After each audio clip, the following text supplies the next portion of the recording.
Hola, ¿qué tal amigas y amigos de Telesur? Bienvenidos a Somos, la ventana cultural que visibiliza las manifestaciones, el patrimonio y la identidad de nuestros pueblos de América y el mundo. Soy María Antonieta Peña. En nombre de todo el equipo de producción y técnico les damos la más calurosa bienvenida a nuestro espacio para revisar de inmediato lo que hemos preparado para ustedes en esta edición de Somos de hoy. Somos, el programa cultural de Telesur, inicia con la información más destacada en los pueblos del mundo. Una exposición que representa al antiguo rey de Egipto, Tutankamón, llamada El Tesoro del Faraón, atrajo hasta la capital de Francia a 1.400.000 visitantes. En el marco de la conmemoración del Día Internacional de la Mujer Indígena, el Centro de Culturas Indígenas Chirapac organizó en Lima el cineforo Nuestra Vida en Imágenes. Además, conoceremos 3 costumbres artesanales: la elaboración del sombrero pintado en Panamá, la fabricación de cencerros en Portugal y el tejido de los sombreros de paja toquilla en Ecuador. Esto y mucho más hoy en Somos. Información cultural, no solo de nuestra América, también de todo el mundo. @SomosTelesur es nuestra cuenta en Instagram y Twitter, @MariaPTelesur en Twitter. Por allí también nos encontramos. Hacemos una brevísima pausa y volvemos para contarles más de la jornada cultural de hoy en Somos.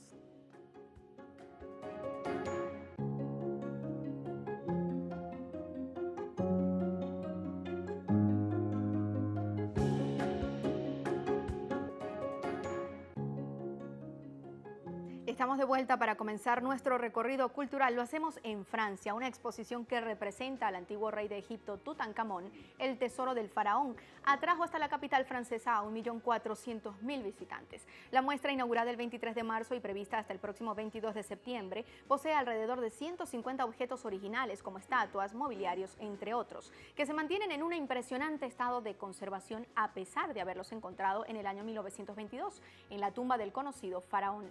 De acuerdo con expertos, nunca antes el gobierno egipcio había autorizado la salida del país de tantas reliquias relacionadas con Tutankamón, y al menos 60 de las piezas viajaron al exterior por primera vez bajo grandes cuidados y medidas de seguridad. Además, los componentes de la muestra se atesoran en el Museo de El Cairo, pero su morada final será el Gran Museo de Egipto, el cual actualmente está en construcción. Londres y Tokio serán las próximas urbes en acoger las valiosas piezas, asimismo vinculadas a un rey que murió entre los 18 y los 20 años de edad. Esto lo tenemos en Francia. Vamos a Nicaragua. El pasado miércoles el Instituto Nicaragüense de Cultura informó que una exposición dedicada a la chilena Gabriela Mistral recorrerá las calles de este país centroamericano. La muestra, titulada como Gabriela Mistral, hija de un pueblo nuevo, es dedicada al aniversario 130 del natalicio de la poeta chilena e incluye cartas, poemas y otros documentos relacionados con la labor literaria, social y diplomática de la intelectual, considerada también una de las máximas exponentes de la poesía hispanoamericana, quien fue distinguida en el año 1945 con el Premio Nobel de Literatura. Esta exposición estuvo abierta al público en el mes de julio de la capital Managua, en la sede del Instituto Nicaragüense de Estudios Hispánicos, donde los organizadores planificaron visitas guiadas para las escuelas de la ciudad. La obra de esta poeta la integran algunos títulos como Desolación, Ternura, Canciones de niños, Rondas, Canciones de la tierra, Estaciones religiosas, otras canciones de cuna, Los sonetos de la muerte, entre otros importantes poemas de Gabriela Mistral. Esto entonces en homenaje a la poeta chilena. Y seguimos con información. Vamos ahora a Brasil con una lamentable noticia. El pasado miércoles falleció el compositor brasileño Elton Medeiros a sus 89 años en Río de Janeiro por complicaciones de salud. El artista, considerado uno de los nombres más importantes de la samba, enfrentaba desde hace algún tiempo problemas de salud. Estos que los llevaron además a ser hospitalizado durante un mes, según informaron algunos medios locales. La carrera artística de Elton Medeiros comenzó cuando tenía 17 años en la radio Rocket Pinto. El compositor llegó a trabajar con grandes nombres como Cartola, Paulinho da Viola y Seketi.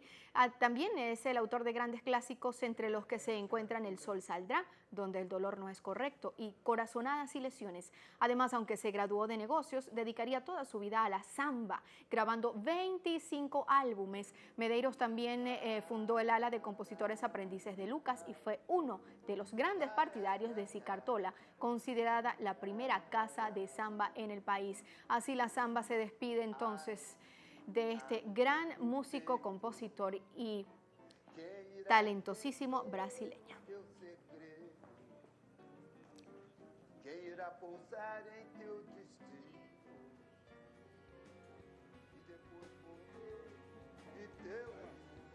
Y a propósito del Día de la Mujer Indígena, ahora vamos a Chile. En el Parque Cultural de Valparaíso será un homenaje a Bartolina Sisa por este Día de la Mujer Indígena. El proyecto de investigación sonora escénica, dirigido por María Jesús González, titulado Bartolina Sisa en 7 actos, estrenará este 5 de septiembre por la celebración de la mujer indígena que se conmemora en honor a la líder aymara Bartolina Sisa, una experiencia escénica sonora que cuenta además la vida y obra de la gran guerrera, quien fue fundamental en el alzamiento del pueblo indígena contra el Imperio Español, para luchar por la reivindicación de la comunidad aymara en una época de mucha vulneración y colonización hacia los pueblos indígenas. El dispositivo escénico ha realizado una disposición o una investigación histórica apoyado en representantes del pueblo aymara como Arsenia Apala, Genara Flores y Aurora Cayo Baltazar. De esta forma se han podido encontrar con un personaje que no es visible para la historia latinoamericana, que representa esto, homenaje a Bartolina Sisa en este Día de la Mujer Indígena. El pasado 4 de septiembre se desarrolló en el Teatro Nacional Cervantes una nueva edición del Teatro por la Identidad, prevista hasta el próximo 8 de septiembre. Arte callejero, micromonólogos, obras de teatro y una instalación que combinan en esta nueva edición del festival. Además reúne artistas comprometidos con la identidad y que apoyan la lucha de las abuelas y nietos por el reconocimiento de su origen y la recuperación de sus familias. La apertura de este encuentro fue en la Plaza Lavalle, frente al teatro, con más de 50 artistas populares, a excepción de la apertura de inicio. Las otras actividades se desarrollarán en el Teatro Nacional Cervantes. Este evento, que promueve la idea de que el arte callejero no es delito, es acompañado por múltiples colectivos artísticos como la Convención Argentina de Payasos, Cirqueros y Artistas Callejeros, Circo Abierto, Magos Peronistas y el Frente de Artistas Ambulantes Organizados. Esto es arte callejero para todos. Ahora les contamos más. Un hermoso movimiento sociocultural llamado Teatro por la Identidad nace en el corazón de los argentinos por la profunda necesidad de defender al pueblo del horror que representa el rapto y la desaparición física de centenares de personas durante la dictadura cívico-militar. Para conocer los detalles a continuación. Durante la época de la última dictadura de Argentina, muchas familias quedaron incompletas a causa de apropiaciones ilícitas de sus familiares, mujeres embarazadas que permanecían secuestradas hasta que sus hijos nacieran y luego las desaparecían físicamente. Algunos años pasaban, estos niños crecían sin su verdadera identidad y sin el amor de su familia de origen. Actores, dramaturgos, directores, coreógrafos, técnicos, productores y maquillistas se unen a las valientes abuelas de Plaza de Mayo, con obras con las que se identifican familias enteras afectadas por esta tragedia en Argentina. Historias trágicas, pero por medio del Teatro por la Identidad, han terminado en un final feliz. A lo largo del tiempo, este movimiento ha logrado reunir a muchos nietos con sus abuelas, ha logrado romper las caretas construidas durante años por personas que, siendo ya adultas, aún no sabían quiénes eran ni de dónde venían. Se han multiplicado considerablemente las puestas en escena en diversas regiones del país. Siempre se ha dicho que el teatro es el lugar donde se reúnen todas las artes, pues en Argentina no solo se reúnen las artes, sino que también lo logran familias con la frente en alto, con el corazón contento y con un muy sentido, ya sé de dónde vengo, ya sé quién soy.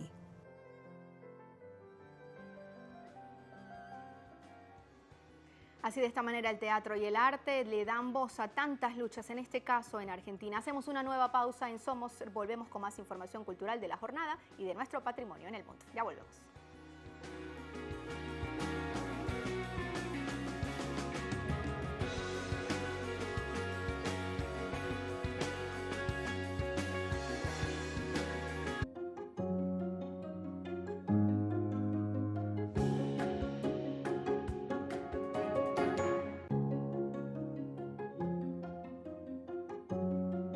Estamos de vuelta en Somos y les contamos que en el marco de la conmemoración del Día Internacional de la Mujer Indígena, el Centro de Culturas Indígenas Chirapac organizó en Lima el cineforo Nuestra Vida en Imágenes, con la participación de cineastas de México, Ecuador, Guatemala, Bolivia y Perú. Les tenemos los detalles.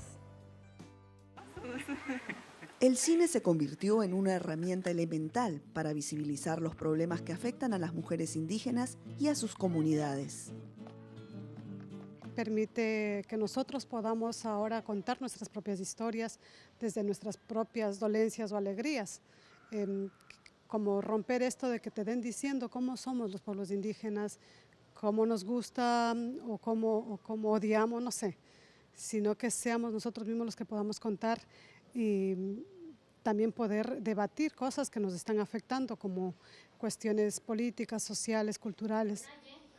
Desde el 2013, el Centro de Culturas Indígenas Chirapac viene fomentando procesos de creación audiovisual entre las mujeres indígenas, con el objetivo de abordar temáticas que no tienen un espacio en los medios de comunicación.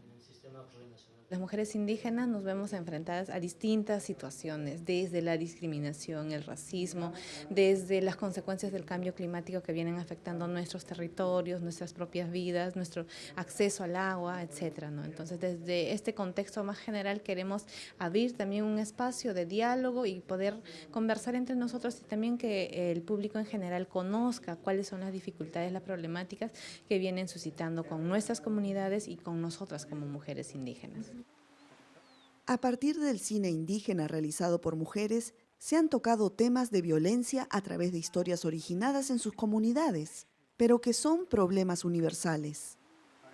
Yo pienso que nuestras comunidades son el universo, ¿no? Y a partir de ahí nuestras historias también son universales y también tocan otros corazones. Este corto ha viajado por todo el mundo. Y en ese sentido creo que nuestra lengua y nuestros rostros y nuestra cara se manifiesta para poner algo en la mesa, digamos, ¿no? Una discusión en la mesa y también para visibilizarnos como cultura. Uno de estos espacios de discusión se realiza en Lima y es el cineforo Nuestra Vida en Imágenes, donde cineastas indígenas de la región presentan sus filmaciones y realizarán conversatorios con el público en general sobre la cosmovisión indígena. Verónica Insausti, Telesur, Perú. Seguimos con información. Un día como hoy se conmemora el nacimiento del cantante y compositor Freddie Mercury, conocido por su rol enigmático como vocalista principal de la banda de rock británica Queen en las décadas 70 y 80. Talentoso como nadie, excéntrico y sin duda una de las mejores voces del mundo. Vamos a repasar un poco su historia.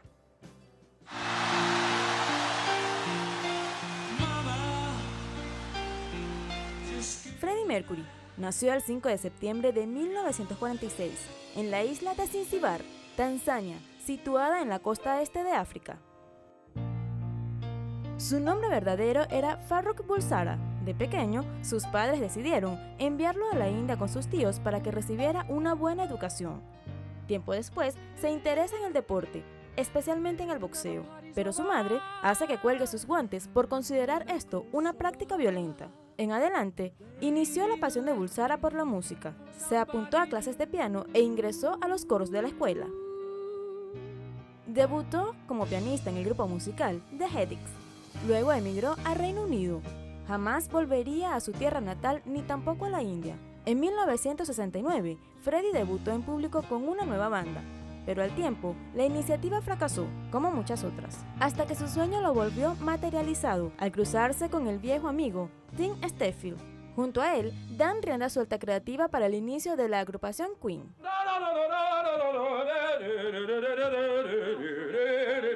Entre los temas más recordados en la banda Queen se encuentran Bohemian Rhapsody,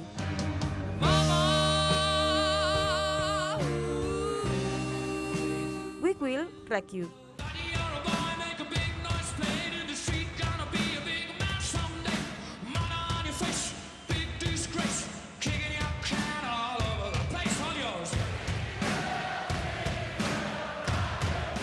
We Are the Champion.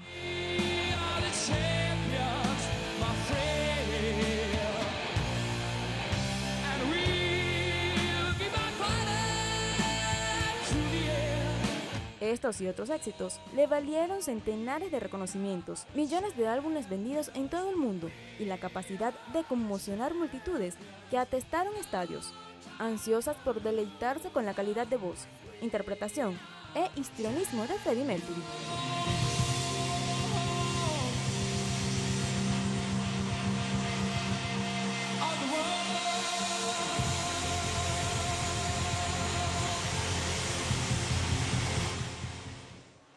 Freddie Mercury, recordado por muchísimas generaciones y sin duda por las nuevas. Hacemos una nueva pausa en Somos. Estamos de vuelta para recorrer tradiciones culturales de nuestra América. Ya volvemos.